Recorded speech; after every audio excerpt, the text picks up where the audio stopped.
ನಿಮಗೆ 3 ಅಂಕದ ಪ್ರಶ್ನೆಗಳು ನಿಮಗೆ ಬರುತ್ತೆ. ಅದಾದ ನಂತರ ಈ ಒಂದು ಜೈನ ಧರ್ಮ ತತ್ವದ ಅನುಸಾರವಾಗಿ ಅಹಿಂಸೆ ಮತ್ತು ಅಹಿಂಸೆಯನ್ನು ನಾವು ಅನುಸರಿಸಬೇಕು. ಹಾಗೆಯೇ ಪ್ರಾಣಿ ಬಲಿಯನ್ನ ಕೊಡಬಾರ್ದು ಅನ್ನುವಂತಹದ್ದು. ಹಾಗೆಯೇ ಮಾರಿದತ್ತ ಅನ್ನುವಂತಹ ಒಬ್ಬ ರಾಜನು ಚಂಡಮಾರಿ ಎನ್ನುವಂತಹ ಒಂದು ದೇವಿಯ ಹೆಸರಿನಲ್ಲಿ ಪ್ರಾಣಿ ಬಲಿಯನ್ನ ಕೊಡುವಂತಹ ಒಂದು ಸಂದರ್ಭ ಅಲ್ವಾ. ಆ ಪ್ರಾಣಿ ಬಲಿ ಕೊಡುವಾಗ 2 ಚಂಡಕರ್ಮ ಅನ್ನುವಂತಹ ತಳಾನಿಯವನು ಅಗ್ನಿಯನ್ನು ಹೇಳ್ತಿದ್ದಾನೆ. ಅವನು 2 ಚಿಕ್ಕ ಮಕ್ಕಳನ್ನು ಹಿಡಿದು ಕರೆತಾ ಇರ್ತಾನೆ. ಯಾರು? ಅಭಯವತಿ ಹಾಗೂ ಅಭಯರುಚಿಯರು. ಇವರನ್ನ ದೇವಿಗೆ ಬಲಿ ಕೊಡುವ ಸಮಯದಲ್ಲಿ ಇವರಿಬ್ಬರು ಹೆದರದೆ ಧೈರ್ಯವಾಗಿ ಇದ್ರು ಅಲ್ವಾ. ಅದನ್ನ ನೋಡಿದಂತಹ ಇವರು ಮಾರಿದತ್ತನಿಗೆ ಕುತೂಹಲ ಬರ್ತಾ ಇದೆ. ಇಷ್ಟೊಂದು ಧೈರ್ಯವಾಗಿದ್ದಾರಲ್ಲ, ಏನಿರ್ಬೋದು ಪೂರ್ವಕತೆಯನ್ನ ಕೇಳೋಣ ಅಂತ ಏನಾಗ್ತಾನೆ ಕೇಳ್ತಾರೆ. ಅದು ಒತ್ತಾಸನ ಹೇಳಿದಲ್ವಾ. ಯಶೋಧರ ಅಂತ ರಾಜ ಇದ್ದ. ಆತನ ತಂದೆ ಶೌಕ, ತಾಯಿ ಚಂದ್ರಮತಿ, ಆತನ ಪತ್ನಿ ಅಮೃತಮತಿ ಅಲ್ವಾ. ಇವರಿಗೂ ಸುಖದಿಂದ ಜೀವನವನ್ನ ಸಾಗಿಸುವಂತ ಸಮಯದಲ್ಲಿ ಅಲ್ಲೇನಾಗುತ್ತೆ, ಅಷ್ಟವಾಂಕ ಅನ್ನುವಂತಹ ಮಾವತಿಯ ಗಾನ ಮಾಧುರ್ಯಕ್ಕೆ ಆಕೆ ಮನಸ್ಸೊತ್ತು ಪತಿಗೆ ದ್ರೋಹವನ್ನು ಮಾಡ್ತಾ ಇದ್ದಾಳೆ. ಇದನ್ನ ಕಂಡಂತಹ ಯಶೋಧರನು ತುಂಬಾ ನೋವಿಗೆ ಒಳಗಾಗಿ ತುಂಬಾ ನೋವು ಅನುಭವಿಸ್ತಾ ಇದ್ದಾನೆ. ಅದನ್ನ ತನ್ನ ತಾಯಿಯಾದಂತಹ ಚಂದ್ರಮತಿ ಕೇಳಿದಾಗ ಏನು ಹೇಳದೆ, ನಾನು ಹಿಂದಿನ ದಿನ ಕನಸಿನಲ್ಲಿ ದುಸ್ವಪ್ನವನ್ನು ಕಂಡಿದ್ದೆ ಅಂತ ಹೇಳಿದಾಗ ಅದರ ದೋಷದ ಪರಿಹಾರವಾಗಿ ಒಂದು ಜೀವ ಬಲಿಯನ್ನ ಕೊಡೋಣ ಅಂತ ಆತನ ತಾಯಿ ಹೇಳ್ತಾ ಇದ್ದಾಳೆ. ಯಾರ ತಾಯಿ? ಯಶೋಧರನ ತಾಯಿ ಚಂದ್ರಮತಿ. ಇವರಿಬ್ರು ಏನ್ ಮಾಡ್ತಿದ್ದಾರೆ, ಆ ದೋಷ ನಿವಾರಣೆಗಾಗಿ ಒಂದು ಹಿಟ್ಟಿನಿಂದ ಮಾಡಿದಂತಹ ಒಂದು ಕೋಳಿಯನ್ನ ತಯಾರಿಸಿ ಅದರಲ್ಲಿ ಬಲಿಯನ್ನ ಕೊಡಲಿಕ್ಕೆ ಸಿದ್ಧತೆ ಮಾಡ್ಕೊಳ್ತಾ ಇದ್ದಾರೆ. ಆಗ ಅದರಲ್ಲಿ ಒಂದು ಬೆಂತ ಅನ್ನುವಂತಹ ಜೀವ ಸೇರ್ಕೊಂಡ್ಬಿಟ್ಟು ಹಸು ನೀಗ್ತಾ ಇದೆ. ಇದು ಒಂದು ಪಾಪ ಕೃತ್ಯದ ಫಲವಾಗಿ ಅವ್ರೇನ್ ಮಾಡಿದ್ರೆ ಅನೇಕ ಕಷ್ಟಗಳನ್ನು ಅನುಭವಿಸ್ತಾ ಇದ್ದಾರೆ.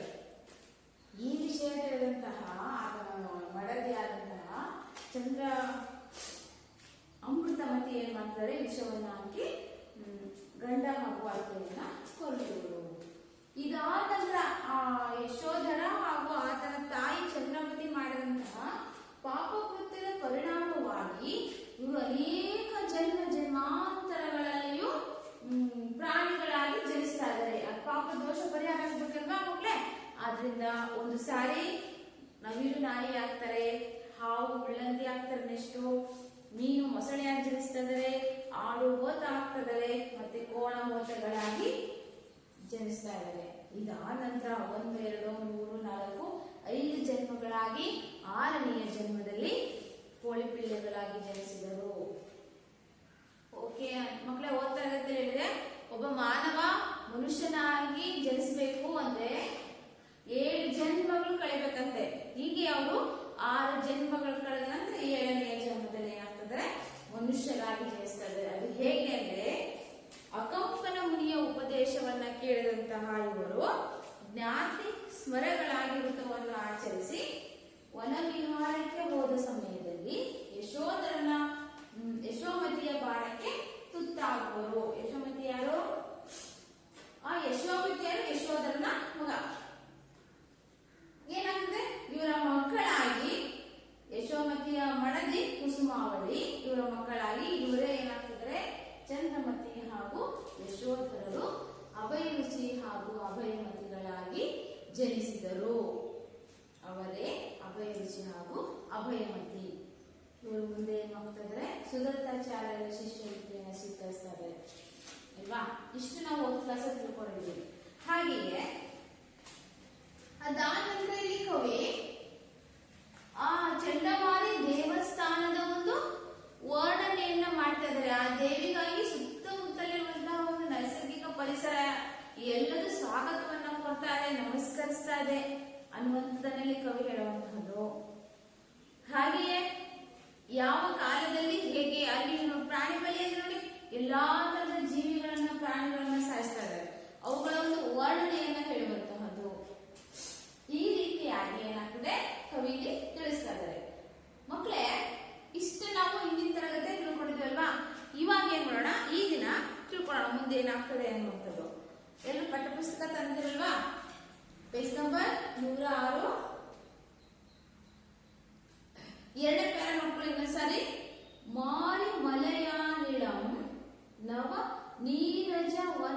ಎಂಬ ಕೆಂಡದೋಳ್ ದಂಡ ನಮಸ್ಕಾರದೆ ಬಂದನಪ ಇತ್ತವ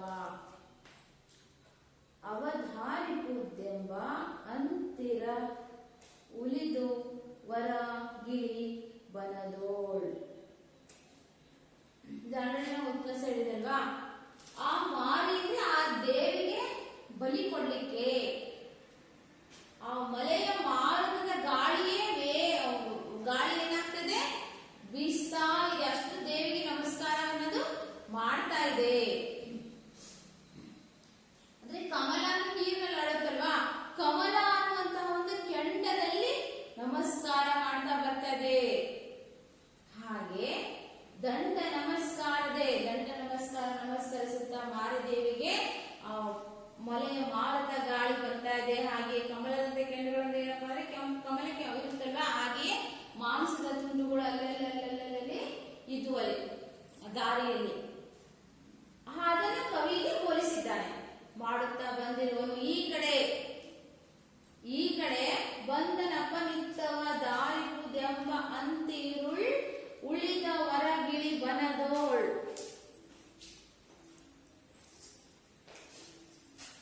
ಈ ಕಡೆ ಏನಾಗ್ತಾ ಇದೆ, ಉಳಿದಂತಹ ಆ ಗಿಡ ಮರಗಳಲ್ಲಿರುವಂತಹ ಪ್ರಾಣಿ ಪಕ್ಷಿಗಳು ಗಿಳಿಗಳು ಆ ವನದಿಂದ ಆ ಕಡೆ ಬನದೋಳಿದ್ದವು, ಬನದಲ್ಲಿ ಗಿಳಿಗಳು ಇದ್ದವು. ನೆಕ್ಸ್ಟ್ ಪಕ್ಕ 3ನೇ ಪ್ಯಾರ. ಅಂತು ದೊರೆ ಎತ್ತು ಬಂದ ವಸಂತದೋಳ್ ಆ ಮಾರಿದತ್ತನಂ ಪುರಜನಂ ಅಂತಂ ಅಗೆ ಚಂಡಮಾನಿಗೆ ಸಂತಸಮಂ ಮಾಡಲ್ ಎಂದು ಜಾತ್ರೆಗೆ ನೆರೆದರ್. ನಿಂದು ನರಪತಿ ತಳಾರಂ ಎಂದಂ ನೀ ಭರಿಸು ಮನುಜಿ ಯುಗಮಂ ಮುನ್ನಂ ಕೊಂದ ಅರ್ಚಿಸುವೆಂ ಪೂಜೆಯೋಳ್ ಎಂದಿನ ಫಲಿ ತಪ್ಪೆ ದೇವಿ ತಪ್ಪದೆ ಮಾಡಳ್. ಮಕ್ಕಳೇ ಓದ್ತಾ ಇರ್ತಲ್ವ, ಅವಾಗ ನೀವೇನ್ ಮಾಡ್ಬೇಕು, ಪೆನ್ಸಿಲ್ ತಗೊಂಡು ಅದಲ್ಲಿ ಅಕ್ಷರವನ್ನ ಬಿಡಿಸುವಂತದನ್ನೇ ಅಲ್ಲಿ ಬರ್ಕೋಬೇಕಾಗ್ತದ. ತಡವಾದಪ್ಪುದು ಪೌರರ್ ಕುಡುವೇಳ್ಪುದು ಹಲವು ಜೀವ ರಾಶಿಯ ಬಲಿಯಂ ನಡೆಯಲೆ ಹಸಾದಂ ಆಗಡೆ ಪಿಡಿ ತಾರದೆ ಮಾಡರ್ ಎನ್ನ ಕಿಂಕರ ಎನ್ನುತ್ತಂ ಕಿರಿ ಹರೆಯದ ಶುಭ ಲಕ್ಷಣದ ಅಳಿಕೆಯ ಸತ್ಕುಲದ ಮಧ್ಯಯುಗ ಕಮಲಂ ತಾನ್ ಅರಸಲ್ ಬಳ್ಳರಿಯ ಬನದಿಂ ಪುರಮಟ್ಟಂ ಚಂಡಕರ್ಮನ್ ಎಂಬ ತಳಾರಂ ಮುನಿ ಸಮುದಾಯ ಸಮೇತಂ ವೀನೇಯಜನ್ನ ವನಜವನ ದಿವಾಕರನಂತೆ ಆ ಮುನಿಪನ್ ಉಪವಾಸಮಂ ಪರ್ವ ನಿಮಿತ್ತಂ ಕಳೆದು ಬಳಿಕ ಪಾಲಕಯುಗಮಂ ಚರಿಗೆಗೆ ಬೀಳ್ಕೊಡೆ ಗುರುಗಳ ಚರಣಕ್ಕೆ ಆ ಯುಗಗಳಂ ಎರಗಿ ಪರಮಟ್ಟ ಆಗಳ್ ತರುಣ ವನ ಹರಿಣ ಯುಗಮಂ ತರಕ್ಷು ಪಿಡಿವಂತೆ ಚಂಡಕರ್ಮಂ ಪಿಡಿದಂ. ಮಕ್ಕಳು ಈಗ ನಾವು ಪದಗಳ ಅರ್ಥ ನೋಡೋಣ.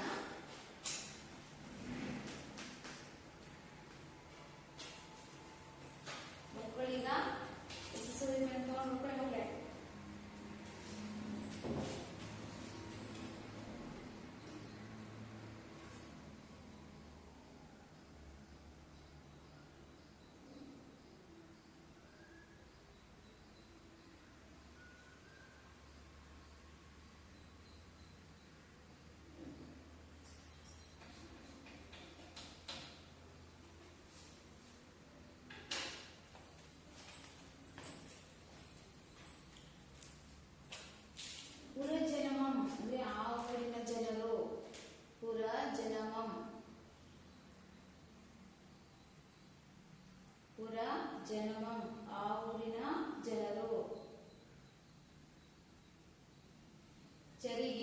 ಭಿಕ್ಷಾಟನೆಗೆ.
ವಸಂತದೋಳ್ ಆ ಮಾರಿದತ್ತನು ಪುರಜನಂ ತಂತಮಗೆ ಚಂಡಮಾಲಿಗೆ ಸಂತಸಮಂ ಮಾಡಲ್ ಎಂದು ಜಾತ್ರೆಗೆ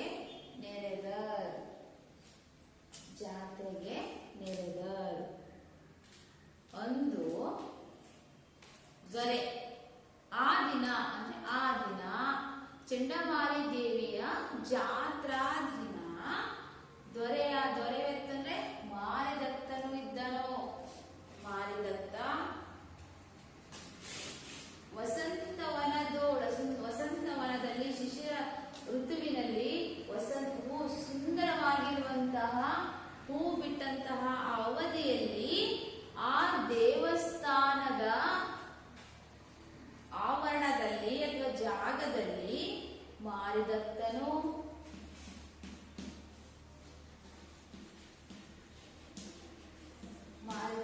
ಹಾಗೂ ಪುರ ಜನರು ಅಂದ್ರೆ ಆ ಊರಿನ ಜನರು, ಜನರು ಅಂದ್ರೆ ಆ ಊರಿನ ಜನರು. ಯಾವ ಊರಲ್ಲಿತ್ತದು? ಯಾವ ಊರು? ರಾಜಪುರ ಎಂಬ ಪಟ್ಟಣ. ಓಕೆ, ಆ ಊರಿನಲ್ಲಿರುವಂತಹ ಎಲ್ಲಾ ಜನರು ರಾಜನ ಆಜ್ಞೆಯಂತೆ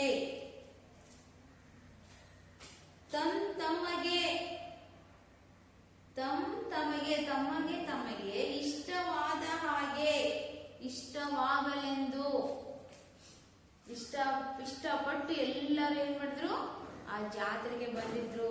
ಚಂಡಮಾರಿಗೆ ಸಂತಸಮಂ, ಆ ಚಂಡಮಾರಿ ದೇವಿಗೆ ಸಂತೋಷವನ್ನು ಉಂಟು ಮಾಡಲು,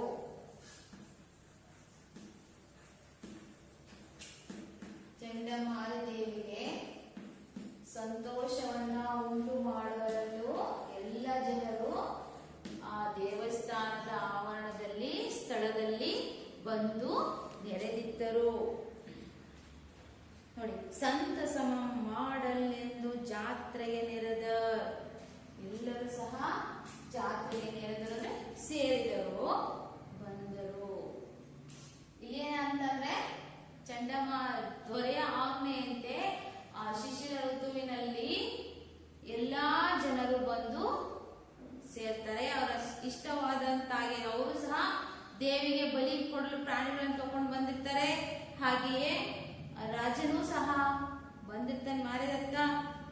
ಸಂತೋಷದಿಂದ ಸಂತಸದಿಂದ ದೇವಿಗೆ ಸಂತೋಷವನ್ನ ಉಂಟು ಮಾಡಬೇಕೆಂದು ಇವರೆಲ್ಲರೂ ಆ ಸ್ಥಳದಲ್ಲಿ ಆ ಜಾತ್ರೆಗೆ, ಚಂಡಮಾರಿ ಜಾತ್ರೆಗೆ ಎಲ್ಲರೂ ಸೇರಿದರು. ಮಕ್ಕಳೇ ಅರ್ಥ ಆಯ್ತಲ್ವಾ? ಇವಾಗ ನೆಕ್ಸ್ಟ್ ಪ್ಯಾರ ನೋಡೋಣ.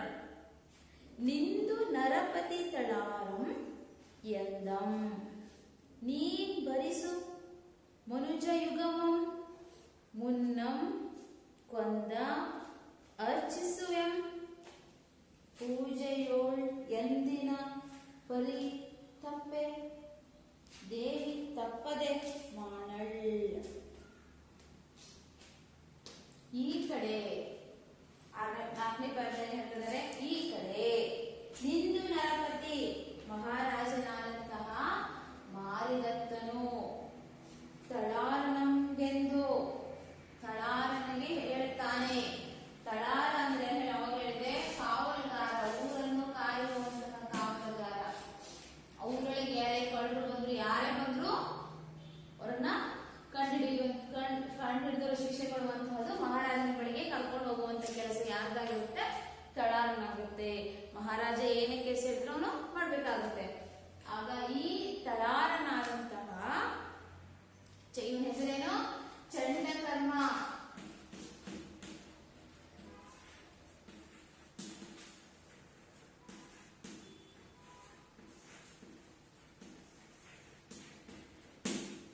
ತಳಾರನಾದಂತಹ ಈ ಚಂಡಕರ್ಮನನ್ನ ಕರೆದು, ನೀನ್ ಬರಿಸು, ನೀನು ಮನುಜ ಅಂದ್ರೆ ಮನುಷ್ಯ, ಮನುಜ ಅಂದ್ರೆ ಮನುಷ್ಯನು, ಮಾನವನು ಅಂತ ಹೇಳ್ತಾರೆ. ಮನುಜ ಅಂದ್ರೆ ಮನುಷ್ಯ, ಮಾನವ. ಯುಗಲ ಅಂದ್ರೆ ಜೊತೆ. ನೀನ್ ಏನ್ ಮಾಡ್ಬೇಕಪ್ಪ ಅಂದ್ರೆ ಇಬ್ಬರು ಮನುಷ್ಯರನ್ನ ತಂದು ಕರೆತರಬೇಕು. ಓಕೆ, ಮುನ್ನಂ ಕರೆತಂದು ಆ ಇಬ್ಬರು ಮನುಷ್ಯರನ್ನ ದೇವಿಯ ಬಲಿಗಾಗಿ ಕರೆತರಬೇಕು. ಆನಂತರ ಕೊಂದ ಅರ್ಚಿಸುವೆಂ, ಅವರಿಬ್ಬರನ್ನು ತಂದು ಕೊಲ್ಲಬೇಕು. ಕೊಂದ ಅರ್ಚಿಸುವೆಂ ಪೂಜೆಯೋಳ್, ಒಂದು ವೇಳೆ ಆ ಇಬ್ಬರು ಮನುಷ್ಯರನ್ನ ಕೊಂದು ಕೊಲ್ಲದೇ ಇದ್ದರೆ ಪೂಜೆಯೋಳ್ ಎಂದಿನ ಪರಿ, ಆ ಇಬ್ಬರು ಮನುಷ್ಯರನ್ನ ಕೊಲ್ಲದೆ ನಾವೇನಾದ್ರೂ ಪೂಜೆ ಮಾಡಿದೀವಿ ಅನ್ನೋದಾದ್ರೆ ತಪ್ಪೇ ದೇವಿ ತಪ್ಪದೆ ಮಾಡಳ್, ದೇವಿಯು ನಮಗೆ ಕ್ಷಮಿಸುವುದಿಲ್ಲ, ದೊಡ್ಡದಾದಂತಹ ಶಿಕ್ಷೆಯನ್ನು ಆಕೆ ನಮಗೆಲ್ಲರಿಗೂ ನೀಡುತ್ತಾಳೆ, ಕೊಡುತ್ತಾಳೆ ಎಂದು ಹೇಳುತ್ತಾನೆ. ಮಕ್ಕಳೀಗ 4ನೇ ಪದ್ಯದಲ್ಲಿ ಅರ್ಥ ಆಗ್ತಾ ಇದೆಯಲ್ಲ? ಮಹಾರಾಜನು ಮಾರಿದತ್ತನನ್ನ ಕರೆದು ತಳಾರನಾದಂತಹ ಚಂಡಕರ್ಮನಿಗೆ ಹೇಳುತ್ತಾನೆ. ಏನಂತ ಅಂದ್ರೆ, ಇಬ್ಬರು ಮನುಷ್ಯರನ್ನ ನೀನು ಕರೆತರಬೇಕು. ಯಾತಕ್ಕಾಗಿ? ಬಲಿಯನ್ನ ಕೊಡಲು, ದೇವಿಗೆ ಬಲಿ ಕೊಡಲು, ಬಲಿಯನ್ನ ಕೊಟ್ಟು ಪೂಜೆ ಮಾಡಲು ನೀನು ಕರೆತರಬೇಕು. ಒಂದು ವೇಳೆ ಅವರನ್ನ ಕರೆತರದೆ ಪೂಜೆಯನ್ನ ಮಾಡಿದರೆ, ದೇವಿ ತಪ್ಪಿದರೆ ಆ ಮನುಷ್ಯ ಬಲಿ ಕೊಡುವುದನ್ನ ತಪ್ಪಿದ್ರೆ ಆಗದೆ ಇದ್ರೆ ದೇವತೆ ನಮ್ಮನ್ನು ಕ್ಷಮಿಸುವುದಿಲ್ಲ, ದೊಡ್ಡದಾದಂತಹ ಒಂದು ಶಿಕ್ಷೆಯನ್ನು ಆಕೆ ನಮಗೆ ನೀಡುತ್ತಾಳೆ ಎಂದು ಮಹಾರಾಜನು ತಳಾರನಿಗೆ ಹೇಳುತ್ತಾನೆ. ಈಗ ನೆಕ್ಸ್ಟ್ ಪ್ಯಾರ ನೋಡೋಣ. 5ನೇ ಪ್ಯಾರದಲ್ಲಿ ಏನ್ ಹೇಳ್ತಿದ್ದಾರೆ? ತಡವಾದಪ್ಪುದು ಪೌರರ್ ಕೊಡುವೇಳ್ಪುದು ಹಲವು ಜೀವರಾಶಿಯ ಬಲಿಯಂ ನಡೆಯನೆ ಅಸಾದಂ ಆಗಳೇ ಪಿಡಿತಾರದೆ ಮಾನರ್ ಎನ್ನ ಕಿಂಕರೆಯಂತಂ. ತಡವಾಗುವುದು ಪೌರರ್, ನೋಡಿ ತಡ ಆಗ್ತಾ ಇದೆ. ಪೌರರ್ ಅಂದ್ರೆ ಕುರು ಜನರಿಗೆ, ಕುರು ಜನರು ಅಂದ್ರೆ ಆ ಊರಿನ ಎಲ್ಲಾ ಜನರು ಏನ್ ಮಾಡ್ತಿದ್ದಾರೆ, ಅವರು ಪ್ರಾಣಿಗಳನ್ನ ತಂದಿದ್ದಾರೆ ಬಲಿಯನ್ನ ಕೊಡ್ಲಿಕ್ಕೆ. ಆದ್ರಿಂದ ನೀವು ತಡವಾಗುತ್ತದೆ, ಲೇಟ್ ಆಗುತ್ತದೆ, ಪುರಜನರು ಕೊಡಬೇಕಾಗಿದೆ. ಪುರಜನರು ಈ ಊರಿನ ಹಲವು ಜನರು ಹಲವು ಜೀವರಾಶಿಯ ಬಲಿಯಂ, ಹಲವು ಪ್ರಾಣಿಗಳು, ಕುರಿ ಕೋಣ ಅವುಗಳನ್ನೆಲ್ಲಾರು ಬಲಿ ಕೊಡ್ಬೇಕು ಅಂದ್ರೆ ಬಲಿ ಸಾಯಿಸ್ಬೇಕು. ಆದ್ರಿಂದ ದೇವತೆಗಾಗಿ ಅದು ಜೀವವನ್ನ ಕೊಡ್ಬೇಕು. ಹಾಗೆಯೇ ಹೊರಡು, ನಡೆಯನೆ ಮುಂದೆ ಹೊರಡು. ಪ್ರಸಾದಂ ಆಗಳೇ, ಪ್ರಸಾದ ಪಿಡಿತಾರದೆ ಮಾಣರನ್ನ ಕಿಂಕರನತಂ. ಏನಾಗುತ್ತೆ, ಅವ್ರಿಗೆ ಕೊಟ್ಮೇಲೆ ಪ್ರಾಣಿ ಬಲಿ ಕೊಟ್ಮೇಲೆ, ನರಬಲಿ ಕೊಟ್ಮೇಲೆ ಅವ್ರು ಏನ್ ಮಾಡ್ತಾರೆ, ಪ್ರಾಣಿ ಬಲಿ ಏನ್ ಕೊಡ್ತಾ ಇದಾರೆ ಪುರಜನರು. ಆದ್ರಿಂದ ನೀನ್ ನಡೆ, ಮುಂದೆ ಬೇಗ ಹೊರಡು, ಪ್ರಸಾದನ ತೆಗೆದುಕೊಂಡ್ ಬಾ ಅಂತಂದು ಏನ್ ಮಾಡ್ತಾನೆ, ಮಾಣರನ್ನ ಕಿಂಕರನತಂ, ಆ ಜೊತೆಗಾರರಾದಂತಹ ಸೇವಕರಿಗೆ ಚಂಡಕರ್ಮನು ಆದೇಶವನ್ನ ಹೇಳ್ತದ ಅವನಿಗೆ, ಅವರಿಗೆ ಸೇವಕರಿಗೆ ಬೇಗ ಹೇಳ್ತಾರೆ, ಹೋಗೋಣ ನಡೆಯಿರಿ ಅಂತಂದು ಅವರೆಲ್ಲರೂ ಹೊರಡ್ತಾ ಇದಾರೆ. ನೋಡಿ, ಕಿಂಕರ ಅಂದ್ರೆ ಸೇವಕರು, ಸಾದ ಪ್ರಸಾದ ತಸ್ಮ ತದ್ಭವ. ಕಿರಿಹರೆಯದ ಶುಭ ಲಕ್ಷಣದ ಅಳಿಕೆಯ ಸತ್ಕುಲದ ಮರ್ತ ಯುಗಲಕಮಂ ತಾನರಸಲ್ ಬಳಲಿಯ ಬನದಿಂ ಪರಮಟ್ಟಂ ಚಂಡ ಕರ್ಮನೆಂಬ ತಳಾರಂ. ನೋಡಿ, ಎಳೆಯಾದಂತಹ ಚಿಕ್ಕ ವಯಸ್ಸಿನ ಸುಂದರವಾದಂತಹ ಶುಭ ಲಕ್ಷಣವನ್ನು ಹೊಂದಿದ ಅತ್ಯಂತ ಸುಂದರವಾಗಿರುವಂತಹ, ನೋಡಿ ಮಕ್ಕಳೇ, ಕೆಲವರು ಭಾವಚಿತ್ರ ನೋಡ್ತಾ ಇದ್ದಾರೆ ಅಲ್ವಾ, ಸ್ವಾಮಿ ವಿವೇಕಾನಂದರ ಭಾವಚಿತ್ರ ನೋಡಿದ ತಕ್ಷಣ ನಿಮ್ಗೆ ಅನಿಸ್ತದೆ ಅವ್ರು ಮಹಾನ್ ವ್ಯಕ್ತಿ ಅಂತ ಅನ್ನುವಂಥ ತೇಜಸ್ಸು. ಹಾಗೆ ಶುಭ ಲಕ್ಷಣವನ್ನ ಹೊಂದಿದ ಸದ್ವಂಶ, ಉತ್ತಮ ವಂಶದಲ್ಲಿ ಜನಿಸಿದಂತಹ, ಸತ್ಕುಲದ ಅಂದ್ರೆ ಸದ್ವಂಶದಲ್ಲಿ ಜನಿಸಿದಂತಹ, ಮತ್ತೆ ಯುಗಲ ಅಂದ್ರೆ ಜೊತೆ, ಯುಗಲ ಅಂದ್ರೆ ಜೊತೆ,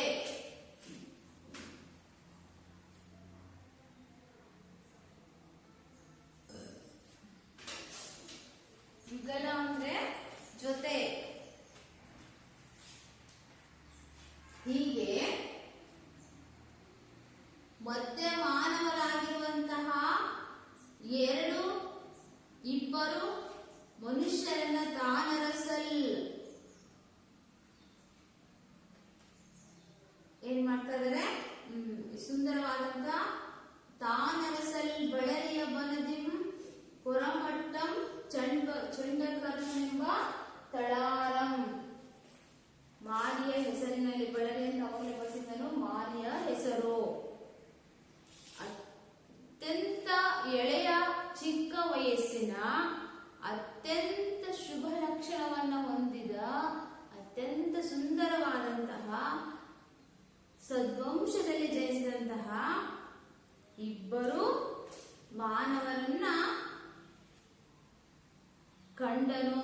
ಪೊರಮಟ್ಟಂ ಚಂಡಕರ್ಮನೆಂಬ ತಳಾರನು, ಬನದಲ್ಲಿ ಭಿಕ್ಷಾಟನೆಯನ್ನು ಮಾಡ್ತಾ ಇರುವಂತಹ ಒಂದು ಬನದಲ್ಲಿ ಇವರಿಬ್ಬರನ್ನು ಅವನು ಕಂಡನು. ಎಷ್ಟು ನೋಡೋಣ. ಮುನಿ ಸಮುದಾಯ ಸಮೇತಂ ವಿನೇಯ ಜನ ವನಜ ವನ ದಿವಾಕರನಂತ ಉಪವಾಸಮಂ ಪರ್ವ ನಿಮಿತ್ತಂ ಕಳೆದು ಬಳಿಕ ಬಾಲಕಯುಗಮಂ.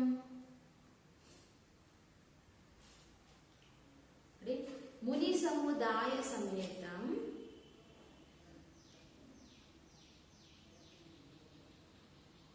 ವಿನೇಯಜನ ವನಜ ವನದ ದಿವಾಕರನ್ ಅಂತ ಮುನಿಪ ಉಪವಾಸಮಂ ಪರ್ವ ನಿಮಿತ್ತಂ ಕಳೆದು ಬಳಿಕ ಬಾಲಕಯುಗಮಂ. ಮುನಿ ಸಮುದಾಯದವರು ಅಂದ್ರೆ ಋಷಿ ಮುನಿಗಳ ಸಮೂಹ, ಶಿಷ್ಯ ವೃಂದದವರು. ಮುನಿ ಸಮುದಾಯ ಸಮೇತ ಶಿಷ್ಯ ವೃಂದದವರ ಜೊತೆ ದಿವಾಕರ ಅಂದ್ರೆ ಸೂರ್ಯನ ಹಾಗೆ ತೇಜಸ್ಸನ್ನ ಹೊಂದಿರುವ ಸುದತ್ತಾಚಾರ್ಯ ಮುನಿಗಳು. ಅರ್ಥ ಆಗ್ತದೆ ಮಕ್ಕಳ? ಸುದತ್ತಾಚಾರ್ಯ ಮುನಿಗಳು ಹಬ್ಬದ ಸಲುವಾಗಿ ಉಪವಾಸವನ್ನು ಪರ್ವ ನಿಮಿತ್ತ ಕಳೆದು ಉಪವಾಸವನ್ನ ಕಳೆದು ಬಳಿಕ ಬಾಲಕಯುಗಮಂ. ಬಾಲಕರಿಗೆ ಏನ್ ಮಾಡ್ತಾ ಇದ್ದಾನೆ ಸುದತ್ತಾಚಾರ್ಯ ಮುನಿಗಳು? ಬಾಲಕರನ್ನು ಕರೆತರಲು ಹೇಳಿದನು. ಶಿಷ್ಯ ವೃಂದಗಳಿಗೆ ಏನ್ ಮಾಡ್ತಾನೆ? ಅಲ್ಲಿ ಹೋಗಿ ಬಾಲಕರನ್ನ ಕರೆತನ್ನಿ ಎಂದು ಹೇಳುತ್ತಾನೆ.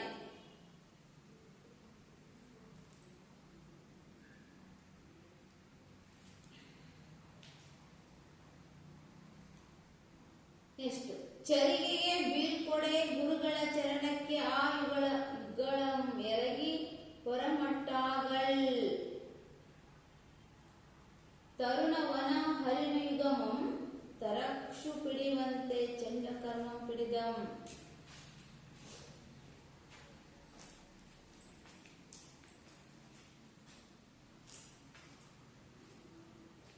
ಚರಿಗೆಗೆ ಅಂದ್ರೆ ಜೈನ ಭಿಕ್ಷಾಟನೆಗಾಗಿ. ನೋಡಿ, ಹಿಂದಿನ ಕಾಲದಲ್ಲಿ ಅವಾಗಲೇ ಹೇಳಿದಾಗಿತ್ತು. ಜೈನ ಗುರುಗಳು ಏನ್ ಮಾಡ್ತಾ ಇದ್ರು? ಶಿಷ್ಯವೃಂದಗಳಿಗೆ ಊರುಗಳಿಗೆ ಹೋಗಿ ಭಿಕ್ಷಾಟನೆ ಮಾಡ್ಕೊಂಬ. ಏನಾದ್ರು ಇರ್ಬೋದು, ಜನರು ಕೊಟ್ಟಂತಹ ಹಾಲು, ಅಕ್ಕಿ, ಬೆಲ್ಲ, ಈ ತರ ಏನು ಅವ್ರಿಗೆ ಏನಿರುತ್ತೋ ಅದೆಲ್ಲವನ್ನ ಭಿಕ್ಷಾಟನೆ ಮಾಡ್ಕೊಂಡು ಬರ್ಬೇಕಿತ್ತು. ಹಾಗೆ ಭಿಕ್ಷಾಟನೆಗೆ ಬೀಳ್ಕೊಡೆ, ಭಿಕ್ಷಾಟನೆಗೆ ಹೋಗಲು ಸಿದ್ಧರಾದಾಗ ಬಾಲಕರಿಗೆ ನಮ್ಮ ಭಿಕ್ಷಾಟನೆಗೆ ಈ ಬಾಲಕರಿಬ್ಬರು ಹೋಗುವಾಗ, ಈ ಮಕ್ಕಳಿಬ್ರು ಹೋಗುವಾಗ ಬೀಳ್ಕೊಡೆ ಗುರುಗಳಿಗೆ ಚರಣ ಅಂದ್ರೆ ಅವರ ಪಾದಗಳಿಗೆ ನಮಸ್ಕರಿಸಿ ಇವರಿಬ್ಬರು ಯುಗಳ ಮೆರಗಿ ಹೊರಮಟ್ಟಾಗಳ್. ಇವರಿಬ್ಬರು ಭಿಕ್ಷಾಟನೆಗೆ ಹೊರಟಾಗ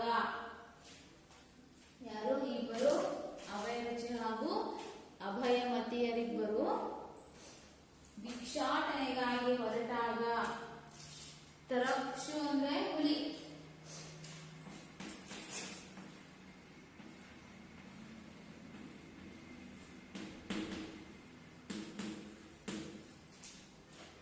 ಪಿಡಿವಂತೆ ಅಂದ್ರೆ ಹಿಡಿ ಅಂದ್ರೆ ಕೈ ಹುಲಿಯ ಹಾಗೆ. ಚಂಡಕರ್ಮಂ ಪಿಡಿದಂ, ಚಂಡಕರ್ಮನಾದಂತಹ ತಳಾರನು ಇವರಿಬ್ಬರನ್ನು ಹಿಡಿದನು.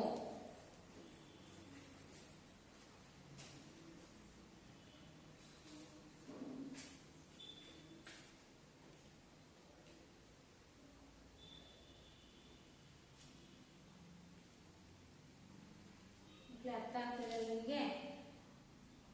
ಜೈನರ ಭಿಕ್ಷಾಟನೆಗಾಗಿ ಇವರಿಬ್ಬರು ಗುರುಗಳಿಗೆ ಬೀಳ್ಕೊಂಡು ನಮಸ್ಕರಿಸಿ ಅವರ ಪಾದಗಳಿಗೆ ನಮಸ್ಕರಿಸಿ ಹೊರಟಾಗ ಆ ವನದಲ್ಲಿ, ಕಾಡಿನಲ್ಲಿ ಹೊರಟಾಗ ಆ ವನದಲ್ಲಿ ಭಿಕ್ಷಾಟನೆಗೆ ಇವರಿಬ್ಬರು ಹೋಗ್ತಾ ಇರುವಾಗ ಹುಲಿ ಹಿಡಿಯುವ ಹಾಗೆ ಚಂಡಕರ್ಮನು ಇವರಿಬ್ಬರನ್ನ ತಕ್ಷಣ ಕೈಯಲ್ಲಿ ಹಿಡ್ಕೊಂಡ್ಬಿಡ್ತಾನೆ. ಎಳೆದು ಏನಕ್ಕ ಹಿಡ್ಕೊಂಡಾನ? ಚಂಡಕರ್ಮ ದೇವಿಗೆ, ಚಂಡಮಾರಿ ದೇವಿಗೆ ಬಲಿ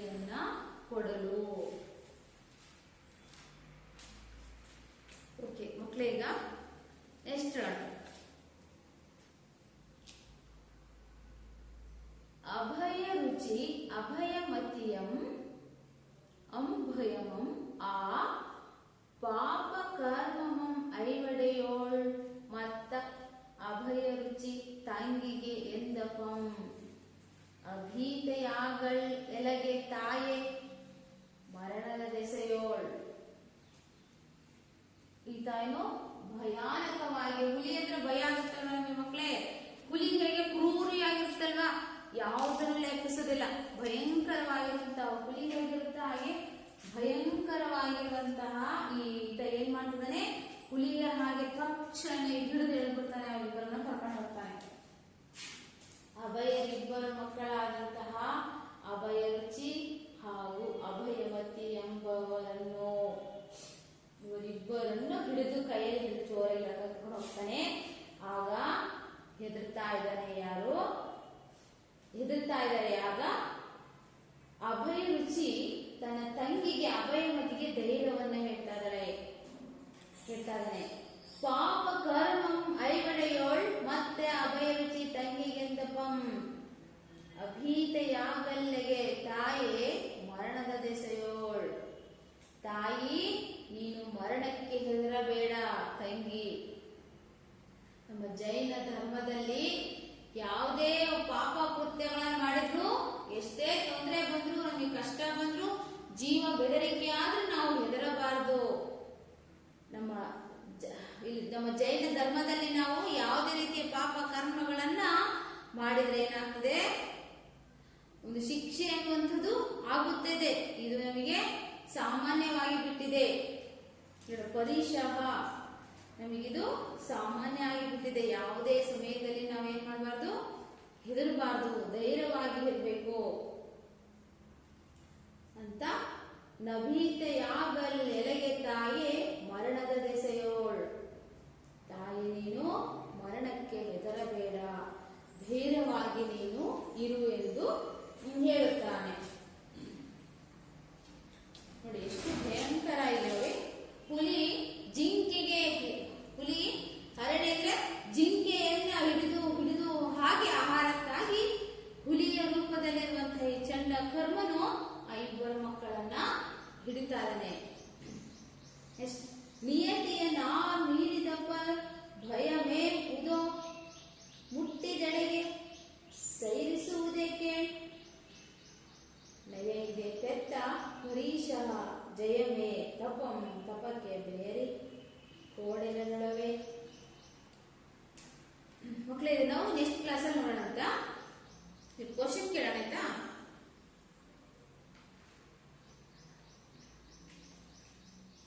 ಯಾವ ದೇವತೆಯ ಹೆಸರಿನಲ್ಲಿ ಜಾತ್ರೆಯು ನಡೆಯುತ್ತಿತ್ತು?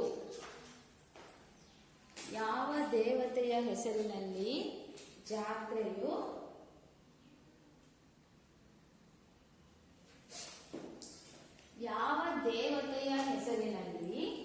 ಜಾತ್ರೆಯು ನಡೆಯುತ್ತಿತ್ತು.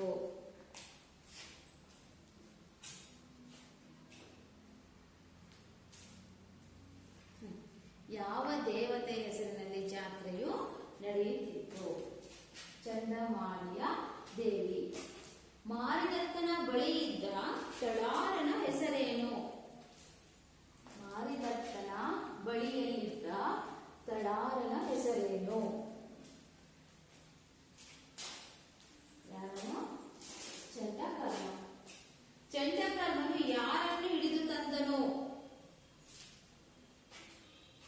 ಚಂಡಕರ್ಮನು ಯಾರನ್ನು ಹಿಡಿದು ತಂದನು?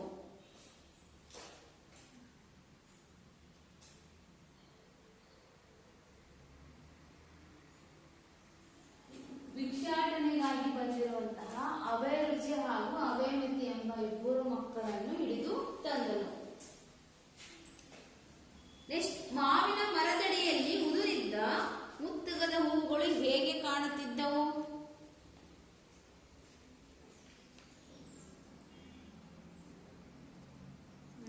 ಮಾವಿನ ಮರದಡಿಯಲ್ಲಿ ಉದುರಿದ್ದ ಮುತ್ತುಗದ ಹೂವುಗಳು ಹೇಗೆ ಕಾಣುತ್ತಿದ್ದವು? ಈ ಒಂದೇ ಪ್ಯಾರ ಇದೆಯಲ್ಲ, ಅದು ಬರಬೇಕು. ಏನಂತ? ಚಳಿಗಾಲದ ಒಂದು ಸಮಯದಲ್ಲಿ ಹರಕೆಗಾಗಿ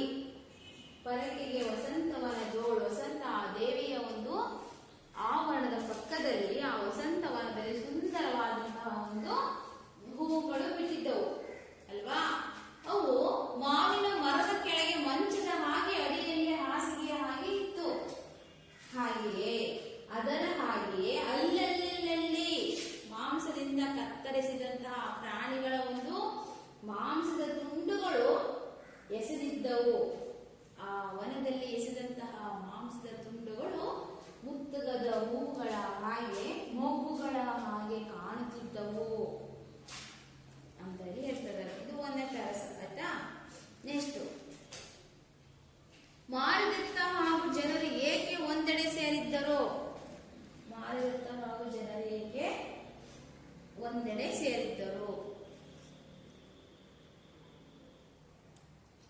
ಮಾರಿದತ್ತ ಹಾಗೂ ಜನರು ಏಕೆ ಒಂದೆಡೆ ಸೇರಿದ್ದರು?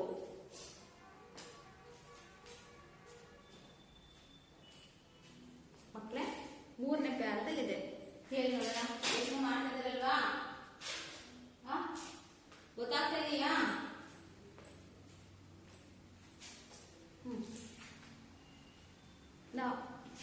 ಅಂದು ಆ ದಿನ ದೊರೆಯ ಆಜ್ಞೆಯಂತೆ ವಸಂತವನದಲ್ಲಿ ಮಾರಿದತ್ತ ಮಹಾರಾಜನು ಹಾಗೂ ಆ ಊರಿನ ಪುರಜನರು ಎಲ್ಲರೂ ಒಂದೆಡೆ ಸೇರಿದ್ದರು. ಏತಕ್ಕಾಗಿ ಎಂದರೆ ಆ ಚಂಡಮಾರಿ ದೇವಿಗೆ ಇಷ್ಟವಾಗಲೆಂದು ಆ ಜಾತ್ರೆಯನ್ನ ಸಂತೋಷದಿಂದ ನಡೆಸಲು ಮಾಡಲೆಂದು ಜಾತ್ರೆಗೆ ಅಲ್ಲಿರುವಂತಹ ಸುತ್ತಮುತ್ತಲಿನ ಜನರೆಲ್ಲರೂ ಸೇರಿದ್ದರು.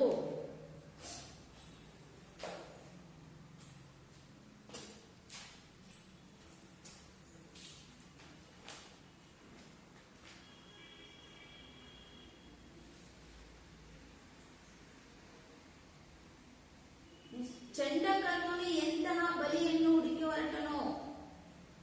ಚಂಡಕರ್ಮನು ಎಂತಹ ಬಲಿಯನ್ನು ಹುಡುಕಿ ಹೊರಟನು? ಅದರ ಪ್ಯಾರ ಇದೆಯಲ್ಲ ಮಕ್ಕಳೇ. ಎಳೆಯ ವಯಸ್ಸಿನ ಅತ್ಯಂತ ಶುಭ ಲಕ್ಷಣವನ್ನು ಹೊಂದಿದ ಸದ್ವಂಶದಲ್ಲಿ ಜನಿಸಿರುವಂತಹ ಮಧ್ಯ ಮಾನವನ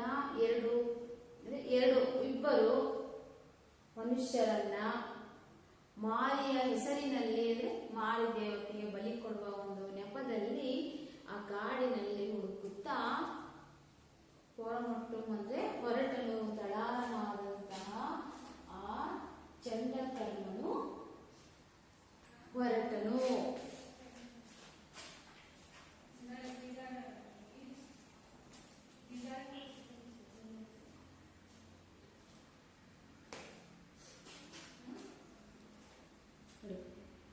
ತರಕ್ಷು ಪಿಡಿಯುವಂತೆ ಚಂಡಕರ್ಮ ಪಿಡಿದ ಸಂದರ್ಭವನ್ನ ಹೇಳ್ತೀನಿ, ಹೇಗೆ ಬರೋದು ಅಂತ ನೋಡ್ಕೊಂಡು ಮಕ್ಕಳೇ. ಅದೇ ರೀತಿ ನೀವೆಲ್ಲ ಸಂದರ್ಭಗಳನ್ನ ಬರಬೇಕಾಗ್ತದೆ. ಓಕೆ, 2ನೇ ಸಂದರ್ಭ ತರಕ್ಷು ಪಿಡಿಯುವಂತೆ ಚಂಡಕರ್ಮಂ ಪಿಡಿದಂ. ಫಸ್ಟ್ ಏನ್ ಬರಬೇಕು? ಆಯ್ಕೆ. ಈ ಆಯ್ದ ಪದ್ಯ ಭಾಗವನ್ನು ಜನ್ನ ಕವಿಯು ಬರೆದಿರುವಂತಹ ನಿಯತಿಯನ್ನ ಮೀರಿದ ಪರ್ ಎಂಬ ಪದ್ಯ ಭಾಗದಿಂದ ಆಯ್ದ ಜನ್ನ ಕವಿ ಇರುವ ಯಶೋಧರ ಚರಿತ್ರೆ ಎಂಬ ಕಾವ್ಯದಿಂದ ಆಯ್ಕೆ ಮಾಡಿಕೊಳ್ಳಲಾಗಿದೆ. ಇಷ್ಟು ಬರಲ್ವಾ? ಇಷ್ಟ ಆದ ನಂತರ ಆಯ್ಕೆ ಅಂತ ಬರಬೇಕು. ಯಾವ ಸಂದರ್ಭದಲ್ಲಿ ಯಾರ್ಯಾರು ಮಾತನ್ನು ಹೇಳಿದರೆ ಈ ಮಾತನ್ನು ಮಹಾರಾಜನು ಮಹಾರಾಜತನ ಇಲ್ಲ ಯಾರಂತಾರೆ? ಯಾವ ಸಮಯದಲ್ಲಿ ಬರುತ್ತೆ ಇದು? ಚಂಡಕರ್ಮನು ಭಿಕ್ಷಾಟನೆಗಾಗಿ ಹೊರಟ ಆ ಇಬ್ಬರು ಮಕ್ಕಳನ್ನು ಹಿಡಿದ ಬಗೆಯನ್ನು ತಿಳಿಸುವುದಾಗಿದೆ. ಓಕೆ, ವಿವರಣೆ 4ನೇ ಪ್ಯಾರ 8ನೇ ಪ್ಯಾರ ಇದೆ ಅಲ್ವಾ, ಅದು ವಿವರಣೆ ಎಲ್ಲ ಬರೆದ್ರೆ ಆಯ್ತು. ಈ ಸಂದರ್ಭ ಸಂಬಂಧಪಟ್ಟಂಗೆ ನಿಮ್ಮ ಪರೀಕ್ಷೆಯಲ್ಲಿ 3 ಅಂಕ ಪ್ರಶ್ನೆ ಬರ್ತದೆ.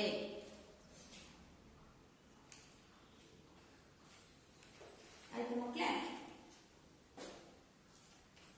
1ನೇ ಸಂದರ್ಭ ಪೂಜೆಯೊಳ ಎಂದಿನ ಬಳಿ ತಪ್ಪೆ ದೇವಿ ತಪ್ಪದೆ ಮಾಡಳ್. 4ನೇ ಪ್ಯಾರದಲ್ಲಿದೆ, ಲಾಸ್ಟ್ ಸಾಲು ಅದು ಗೆರೆ ಹಾಕೊಳ್ಳಿ. ನೆಕ್ಸ್ಟ್ ಕ್ಲಾಸಲ್ಲಿ ಬರ್ಕೊಂಡ್ಬರ್ಬೇಕ. ನೆಕ್ಸ್ಟ್ ಅಭೀತ ಯಾಗಲ್ಲಿಗೆ ತಾಯಿಯ ಮರಣದ ದೆಸೆಯೋಳ್. ಇಲ್ಲಿ 9ನೇ ಪ್ಯಾರದಲ್ಲಿ ಲಾಸ್ಟ್ ಇದೆಯಲ್ಲ ಅದು.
ಒಂದೆಡೆ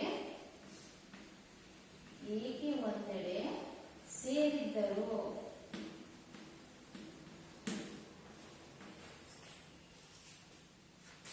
ಎರಡು ಸಂಧಾನ ಕೊಡ್ಕೊಂಬನ್ನಿ ಮಕ್ಕಳೇ.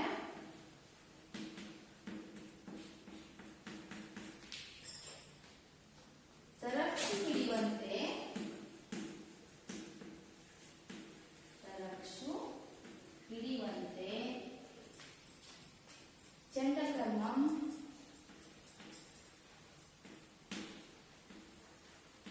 ಚಂಡಕರ್ಣಂ ಹಿಡಿದಂ.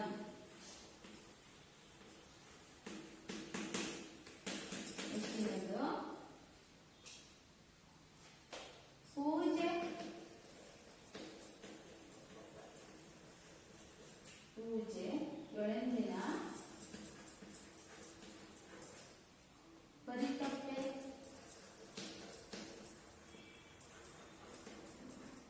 ದೇವಿ ತಪ್ಪದೆ